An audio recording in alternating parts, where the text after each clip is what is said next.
ಸಾಮಾನ್ಯವಾಗಿ ನೀವು ಸಿನಿಮಾ ಸಿದ್ಧತೆಗಳು ಮಾಡ್ಕೋತೀರ, ಪೂರ್ವ ಸಿದ್ಧತೆಗಳೆಲ್ಲ ಮಾಡ್ಕೊಂಡಿರ್ತೀರಿ, ಒಂದು ಒಪ್ಪಂದ ಅಂತ ಆಗಿರುತ್ತೆ.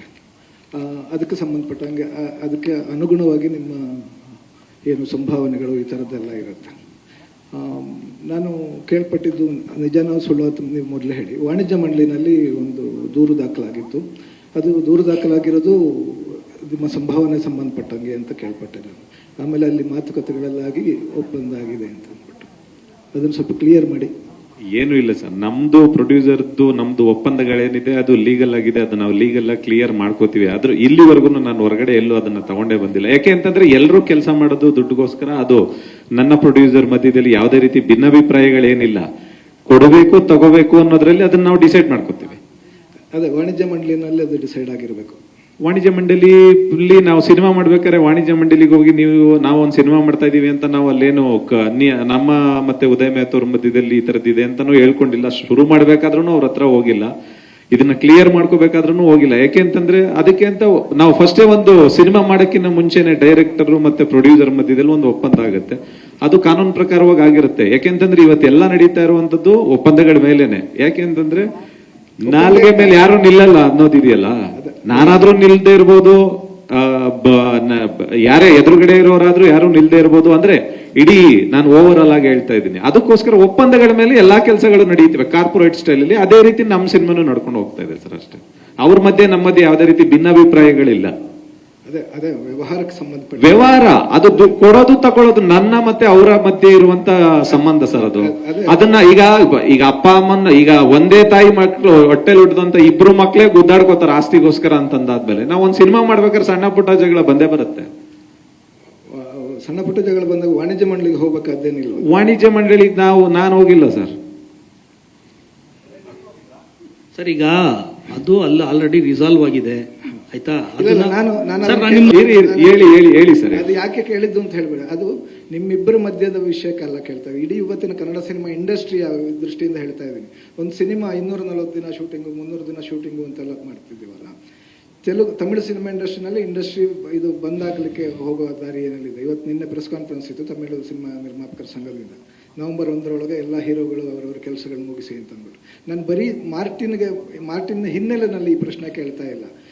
ಒಬ್ಬರು ನಿರ್ದೇಶಕರು ಅದನ್ನು ಒಪ್ಕೊಂಡ್ಮೇಲೆ ಪ್ರೊಡ್ಯೂಸರು ಮತ್ತು ನಿರ್ದೇಶಕರ ಮಧ್ಯೆ ಅದೇ ಒಪ್ಪಂದಗಳು, ಹಣಕಾಸು ವ್ಯವಹಾರ ಅವರಿಬ್ಬರ ಮಧ್ಯೆ ಆದರೂ ಕೂಡ ಅದನ್ನು ಇಂಡಸ್ಟ್ರಿಯನ್ನ ಹಾಳು ಮಾಡುವ ಅಥವಾ ಇಂಡಸ್ಟ್ರಿಗೆ ಎಫೆಕ್ಟ್ ಆಗೋ ತರ ಆಗಬಾರ್ದು ಅನ್ನೋ ಕಾರಣಕ್ಕೆ. ಸರ್ ಒಂದ್ ನಿಮಿಷ, ಇಂಡಸ್ಟ್ರಿನ ಹಾಳು ಮಾಡೋ ವಿಚಾರ ಅಂತ ಬಂದಾಗ ನಾನು ಆ ರೂಟಲ್ಲಿ ಇಲ್ಲ ಸರ್. ಯಾಕೆ ಅಂತಂದ್ರೆ ನಾನು ಬಂದದ ದಿನದಿಂದನೂ ಇಂಡಸ್ಟ್ರಿಗೆ ಹೊಸಬ್ರನ್ನ ತಗೊಂಬಂದೇ ಸಿನಿಮಾ ಮಾಡಿದ್ದೀನಿ. ಸ್ಟಾರ್ಗಳನ್ನ ಇಟ್ಕೊಂಡು ನಾನು ಸಿನಿಮಾ ಮಾಡಿದ್ದು ತುಂಬಾ ಕಡಿಮೆ ಸರ್. ಒಬ್ರದ್ದು ದರ್ಶನ್ ಸರ್ ಒಬ್ರದ್ದು ಬಿಟ್ರೆ, ಐರಾವತ ಅನ್ನೋದು ಬಿಟ್ರೆ, ಅಂಬಾರಿ ಸಿನಿಮಾ ಹೊಸ ಹುಡುಗನ್ ಕರ್ಕೊಂಬಂದು ಸಿನಿಮಾ ಮಾಡಿದೆ. ಮತ್ತದಾದ್ಮೇಲೆ ಅದ್ದೂರಿ, ಧ್ರುವಂದು ಮೊದಲನೇ ಸಿನಿಮಾ ಅವ್ರನ್ನ ಕರ್ಕೊಂಬಂದು ಸಿನಿಮಾ ಮಾಡಿದ್ದೀನಿ. ಅದಾದ್ಮೇಲೆ ದರ್ಶನ್ ಸರ್ದು ಐರಾವತ, ಅದಾದ್ಮೇಲೆ ಅಗೈನ್ ರಾಟೆ ಧನಂಜಯನು ಇಟ್ಕೊಂಡು ಸಿನಿಮಾ ಮಾಡಿದ್ದು. ಅದಾದ್ಮೇಲೆ ಕಿಸ್ ಅಂತ ಸಿನಿಮಾ ವಿರಾಟ್ ಮತ್ತೆ ಶ್ರೀಲೀಲನ್ ಇಟ್ಕೊಂಡು ಸಿನಿಮಾ ಮಾಡಿದ್ದು. ಇದೆಲ್ಲ ಹಾಳಾಗಿರೋ ಪ್ರೋಸೆಸ್ ಅಲ್ಲ ಸರ್. ಸಿನಿಮಾ ಇಂಡಸ್ಟ್ರಿಗೆ ತುಂಬಾ ಜನ ಟೆಕ್ನಿಷಿಯನ್ಸ್ ಬಂದಿದ್ದಾರೆ, ತುಂಬಾ ಹೀರೋಗಳು ಬಂದಿದ್ದಾರೆ, ತುಂಬಾ ಹೀರೋಯಿನ್ಗಳು ಬಂದಿದ್ದಾರೆ. ನನ್ನ ಸಿನಿಮಾದಲ್ಲಿ ಕೆಲಸ ಮಾಡಿರೋರೆಲ್ಲ ಹೊಸಬ್ರೆ ಸರ್. ಅರ್ಜುನ್, ನೀವು ಹಾಳು ಮಾಡ್ತಾ ಇದ್ದೀರಿ ಅಂತ ಹೇಳ್ತಾ ಇಲ್ಲ. ಇವತ್ತು ಅಲ್ಲ, ಆ ರೂಟಲ್ಲಿ ನಾನು ಇಲ್ಲ ಅಂತ ಹೇಳ್ತಾ ಇದ್ದೀನಿ ಸರ್. ಇವತ್ತು ಕನ್ನಡ ಸಿನಿಮಾ ಇಂಡಸ್ಟ್ರಿ ಹೋಗ್ತಾ ಇರೋದಾರೆ ಅಲ್ಲೊಂದು ಇಲ್ಲೊಂದು ಸಿನಿಮಾಗಳು ಈ ತರದ ಸಿನಿಮಾಗಳಾಗತ್ತೆ. ಅದಕ್ಕೇನಾದ್ರೂ ತೊಂದರೆಗಳಾದಾಗ ಅದು ಬೇರೆ ಕಡೆನೂ ಎಫೆಕ್ಟ್ ಆಗುತ್ತೆ. ಸರಿ, ಇದು ಇಲ್ಲ ಇಲ್ಲೊಂದು ಸಿನಿಮಾಗಳಾಗತ್ತೆ ಅನ್ನೋದಕ್ಕಿಂತ ಹೆಚ್ಚಾಗಿ ದೊಡ್ಡ ಸಿನಿಮಾಗಳನ್ನ ಮಾತಾಡಿದ್ವಿ. ದೊಡ್ಡ ಸಿನಿಮಾಗಳಂತ ಬಂದಾಗ ಪ್ರಾಬ್ಲಮ್ಗಳು ಬರಲ್ಲ ಸರ್. ಸಣ್ಣ ಸಿನಿಮಾಗಳಂತ ಬಂದಾಗ ಪ್ರಾಬ್ಲಮ್ಗಳು ಬರುತ್ತೆ. ಯಾಕೆ ಅಂದ್ರೆ ಹೊಸಬ್ರು ಮತ್ತೆ ಅದಕ್ಕೆ ಪ್ರಚಾರದ ಲೋಪಗಳಿರ್ಬೋದು, ಪ್ರಚಾರಕ್ಕೆ ಯಾರು ಸ್ಪಂದಿಸದೇ ಇರ್ಬೋದು, ಹೊಸ ಸಿನಿಮಾಗಳಿಗೆ ಯಾರೋ ಫೈನಾನ್ಸ್ ಕೊಡದೇ ಇರ್ಬೋದು. ಈ ತರದ್ದಾದಾಗ ಹೊಸ ಸಿನಿಮಾಗಳನ್ನ ತಂದು ಕನ್ನಡ ಇಂಡಸ್ಟ್ರಿನ ಉಳಿಸುವಂತ ಕಷ್ಟಗಳು ತುಂಬಾನೇ ಇದೆ. ಇವತ್ತಿಗೆಲ್ಲ ಗೆಲ್ತಾ ಇರುವಂತ ಸಿನಿಮಾಗಳು ಸ್ಟಾರ್ ಸಿನಿಮಾಗಳು ಬಿಟ್ರೆ ಹೊಸಬ್ರ ಸಿನಿಮಾಗಳಿಗೆ ಥಿಯೇಟರ್ಗಳು ಸಿಗ್ತಾ ಇಲ್ಲ. ಥಿಯೇಟರ್ಗಳಲ್ಲಿ ಬಾಡಿಗೆ ಜಾಸ್ತಿ ಇದೆ. ಅವ್ರಿಗೆ ಅದಕ್ಕೆ ಸಿನಿಮಾ ಮುಗಿಸುವಷ್ಟರಲ್ಲಿ ಪ್ರಮೋಷನ್ ಮಾಡಕ್ಕೂ ಕಷ್ಟ ಆಗಿರುತ್ತೆ. ಅವ್ರ ಹತ್ರ ದುಡ್ಡಿರಲ್ಲ. ಈ ನಿಟ್ಟಿನಲ್ಲಿ ಸಿನಿಮಾ ಸೋಲ್ತಾ ಇದಾವೆ ಹೊರತು ಸಿನಿಮಾ ಬೇರೆ ಯಾವುದೇ ಒಂದು ದೃಷ್ಟಿಲಿ ಸಿನಿಮಾ ಸೋಲ್ತಾ ಇಲ್ಲ ಸರ್. ನಿಮ್ಗೆ ಸ್ಟಾರ್ ಸಿನಿಮಾ ಈಗ ಲಾಸ್ಟ್ ಸಿನಿಮಾ ಇವ್ರು ದರ್ಶನ್ ಸರ್ ಕಾಟೇರೆ ಸಿನಿಮಾ ಬಂತು, ಗೆದ್ದಿದೆ ಅಲ್ಲ ಸರ್. ಅಂದ್ರೆ ದೊಡ್ಡ ಸಿನಿಮಾಗಳು ಬಂದಾಗ ಎಲ್ಲ ಗೆಲ್ತಾನೆ ಬರ್ತಾ ಇದಾವೆ. ಹೊಸ ಸಿನಿಮಾಗಳಷ್ಟೇ ನೋವು ಮತ್ತೆ ಕಷ್ಟಗಳನ್ನ ಅನುಭವಿಸ್ತಾ ಇರುವಂತದ್ದು. ಯಾಕೆ ಅಂತಂದ್ರೆ ಕೆಲವೊಂದು ಥಿಯೇಟರ್ಗಳಿಗೆ ಜನನೇ ಬರ್ತಾ ಇಲ್ಲ. ಯಾಕೆಂದ್ರೆ ಹೊಸ ಹುಡುಗರುಗಳು ಸಿನಿಮಾ ಮಾಡ್ತಾ ಇದಾರೆ ಅಂತ. ಹೊಸ ಹುಡುಗರುಗಳು ಸಿನಿಮಾ ಮಾಡ್ತಾ ಇದಾರೆ ಅಂತಂದಾಗ ಅದಕ್ಕೆ ಪ್ರಚಾರದ ಅಭಾವನೂ ಇರ್ಬೋದು.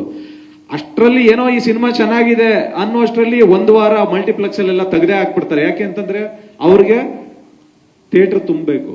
ಅಂತ ಮಧ್ಯದಲ್ಲಿ ಸಿಂಗಲ್ ಸ್ಕ್ರೀನ್ ಅವರೇ ಬದುಕಿಸ್ತಾ ಇರೋದು ಹೊಸ ಇದ್ರ ಸಿನಿಮಾಗಳನ್ನ ಅನ್ನೋದು ಬಿಟ್ರೆ ಈ ರೀತಿ ಸಾಯ್ತಾ ಇದಾವೆ, ಇನ್ಯಾವ ರೀತಿನೂ ಸಾಯ್ತಾ ಇಲ್ಲ ಸರ್. ಎಲ್ಲರೂ, ಪ್ರತಿಯೊಬ್ಬ ಡೈರೆಕ್ಟರ್ ಆಗ್ಲಿ, ಪ್ರತಿಯೊಬ್ಬ ನಿರ್ಮಾಪಕ ಆಗ್ಲಿ, ಪ್ರತಿಯೊಬ್ಬ ಆರ್ಟಿಸ್ಟ್ ಆಗ್ಲಿ, ಎಲ್ಲರೂ ನಮ್ಮ ಸಿನಿಮಾ ಚೆನ್ನಾಗಾಗ್ಬೇಕಂತಾನೆ ಸಿನಿಮಾ ಇಂಡಸ್ಟ್ರಿಗೆ ಬರೋದು, ಸಿನಿಮಾದಲ್ಲಿ ದುಡ್ಡು ಮಾಡಬೇಕು ಅಂತಾನೆ, ಸಿನಿಮಾದಲ್ಲಿ ಹೆಸರು ಮಾಡ್ಬೇಕಂತಾನೆ ಬರೋದು. ಬಟ್ ಯಾರು ಉದ್ದೇಶನೂ ಈ ಸಿನಿಮಾನ ಹಾಳು ಮಾಡ್ಬೇಕನ್ನೋದು ಯಾರ್ದು ಇರಲ್ಲ ಸರ್.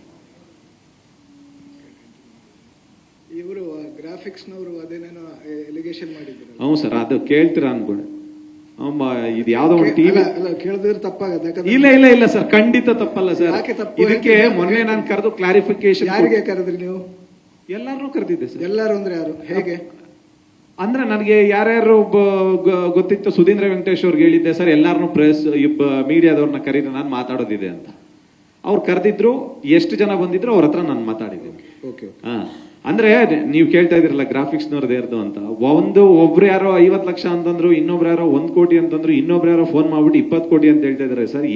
ಯಾವ್ದೋ ಒಂದು ಪವರ್ ಟಿವಿ ಅನ್ನೋದ್ರಲ್ಲಿ ನೋಡಿದೆ. ಮೋಸ್ಟ್ಲಿ ನನಗಿನ್ನ ಜಾಸ್ತಿ ಅವ್ರಿಗೆ ಗೊತ್ತಿರುತ್ತೆ ಅನ್ಸುತ್ತೆ ಡೀಟೇಲ್ಸ್ ಬಂದಾದ್ಮೇಲೆ 20 ಕೋಟಿನ 1 ಲಕ್ಷ 1 ಕೋಟಿನ 50 ಲಕ್ಷನ ಅನ್ನೋದನ್ನ ತಿಳ್ಕೊಂಡು ನೆಕ್ಸ್ಟ್ ಮಾತಾಡ್ತೀನಿ ಸರ್.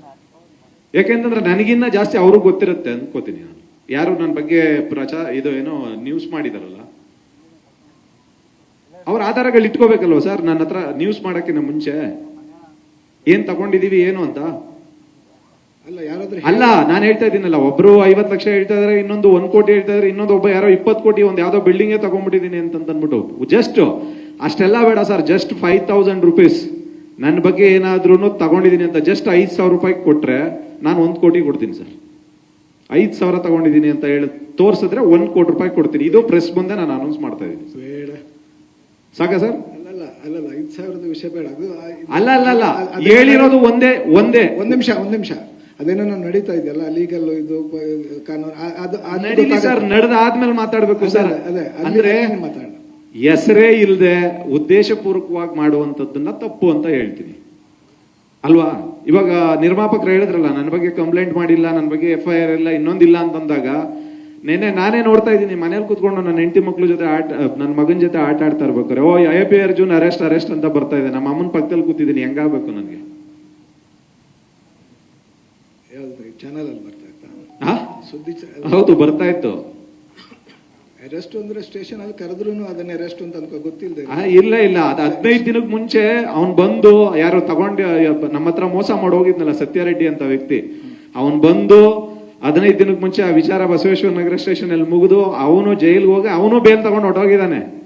ಅದಾದ್ಮೇಲೆ ನಿನ್ನೆ ಇದ್ದಕ್ಕಿದ್ದಂಗೆ ಆಗ ನಿಮ್ಮನ್ನ ಕರೆದಿಲ್ಲ? ನಮ್ಮನ್ ಕರ್ದಿಲ್ಲ. ಇವತ್ತು AP ಅರ್ಜುನ್ ಅರೆಸ್ಟ್ ಅಂತ ಮೊನ್ನೆ ಆಗ್ತಾ ಇದ್ದಾನೆ. ಅಲ್ಲ, ಅದು ಯಾವಾಗಲೂ ಹಾಗೆ. ಈಗ ಕಳೆದ ವರ್ಷ ನೆರೆ ಬಂದದ್ದು ಇವತ್ತು ಬರ್ತಾ ಇರುತ್ತೆ. ಹಂಗೆ ಆತರ ನೆರೆ ಹೊರೆಗಳು ತೊರೆಗಳೆಲ್ಲ ಬರ್ತಿರುತ್ತೆ, ಪ್ರವಾಹ ಬರ್ತಾ ಇರುತ್ತೆ ಸರ್. ಅಲ್ಲ ನೆರೆ ಬಂದಿರುತ್ತೆ, ಅದು 15 ದಿವಸ ಮೊದಲ ಗೊತ್ತಿರಲ್ಲ, ಅದಷ್ಟೇ. ಅರ್ಜುನ್ ಒಬ್ಬನ್ನೇ ಇದು ಮಾಡಿರೋದು ಸರ್. ತುಂಬಾ ಜನದ ಹೆಸರು ಬಂದಿದೆ ಅಲ್ಲಿ. ಯಾಕೆಂತಂದ್ರೆ ಅವನು ತಗೊಂಡಿರೋನು ಒಬ್ಬನ ಹತ್ರ ತಗೊಂಡಿಲ್ಲ. ನಮ್ಮ ಸಿನಿಮಾದಲ್ಲಿ ಅಂತಲ್ಲ, ಒಂದ್ 10-15 ಜನದ ವ್ಯಕ್ತಿಗಳ ಹತ್ರ ತಗೊಂಡು ಹೋಗಿದ್ದಾನೆ ಅವನು, ಮೋಸ ಮಾಡಿರೋನು. ಬಟ್ ಅರ್ಜುನ್ ಒಬ್ಬನ ಹೆಸರು ಏನಕ್ಕೆ ಬಂತು ಅಂತಂದ್ಬಿಟ್ಟು ಅದಕ್ಕೆ ನಾನು ಕೇಳಿದ್ದು. ಅಂದ್ರೆ ನನಗ್ ಗೊತ್ತಿಲ್ಲ ಸರ್, ಮಾಡಿರೋನ್ನ ಕೇಳ್ಬೇಕು ನೀವು. ನ್ಯೂಸ್ ಯಾರು ಮಾಡಿದಾನಲ್ಲ ಈ ವಿಚಾರದ ಬಗ್ಗೆ, ಅವನನ್ನ ಕೇಳ್ಬೇಕು ನೀವು. ಇಲ್ಲ ಬಸವೇಶ್ವರ ನಗರ ಸ್ಟೇಷನ್ ಅಲ್ಲಿ ಹೋಗಿ ಕೇಳ್ಬೇಕು. ಯಾಕೆಂತಂದ್ರೆ ಯಾವಾಗ ನಾನು 2009 ಸಿನಿಮಾ ಮಾಡ್ತಾ ಇದ್ದೀನಿ ಸರ್. ಅಂಬಾರಿ ಯೋಗಿ ತುಂಬಾ ಜನ ಹೊಸಬ್ರನ್ನೆಲ್ಲ, ಅಂಬಾರಿ ಯೋಗಿನ ಇಂಟ್ರೊಡ್ಯೂಸ್ ಮಾಡ್ಬೇಕಾದ್ರೂ ಕಮಿಷನ್ ತಗೋಬೇಕಾಗಿತ್ತು, ಧ್ರುವನ್ನ ಇಂಟ್ರೊಡ್ಯೂಸ್ ಮಾಡ್ಬೇಕಾದ್ರೂ ಕಮಿಷನ್ ತಗೋಬೇಕಿತ್ತು, ಧನಂಜಯನ್ ಒಂದು ಸಿನಿಮಾ ಮಾಡ್ಬೇಕಾದ್ರೂ ಕಮಿಷನ್ ತಗೋಬೇಕಿತ್ತು, ಕಿಸ್ ಸಿನಿಮಾ ಮಾಡ್ಬೇಕಾದ್ರೂ ವಿರಾಟ್ ಮತ್ತೆ ಶ್ರೀಲೀಲನ ಹತ್ರನೂ ಕಮಿಷನ್ ತಗೋಬೇಕಾಗಿತ್ತು. ಹಂಗಂದ್ರೆ ನನ್ನ ಹತ್ರ 5 ಕಾಂಪ್ಲೆಕ್ಸ್ ಇರ್ತಾ ಇತ್ತು, 5 ಮನೆ ಇರ್ತಾ ಇತ್ತು ಸರ್, ಅಲ್ವಾ ಸರ್? ಈಗ ಎಷ್ಟಿದೆ? ಒಂದೂ ಇಲ್ಲ ಸರ್.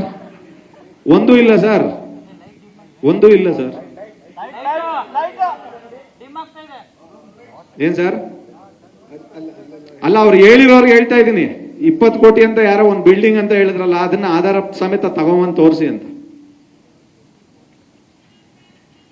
ಸರಿ, ಈಗ ಸಿನಿಮಾ ಬಗ್ಗೆ ಒಂಚೂರು ಮಾತಾಡೋಣ. ಇಲ್ಲ ಸರ್, ಒಂದು ಅಂತಂದಾಗ ನಮ್ಗ್ ಟ್ರ್ಯಾಕ್ ರೆಕಾರ್ಡ್ ಹಿಂದೆ ಎಲ್ಲ ಇದ್ರೆ ಅಂತಂದ್ರೆ ಏನು ಬೇಜಾರಾಗಲ್ಲ ಸರ್. ಹಿಂದೆ ಏನು ಇಲ್ಲದೆ ಇದ್ದಾಗ ಇದ್ದಕ್ಕಿದ್ದಂಗೆ ಒಬ್ಬನ್ನೇ ಹೆಸರನ್ನೇ ತೆಗೆದು ನ್ಯೂಸ್ ಮಾಡೋದಿದೆಯಲ್ಲ, ಅವಾಗ ಮಾತಾಡಲೇಬೇಕಾಗತ್ತೆ.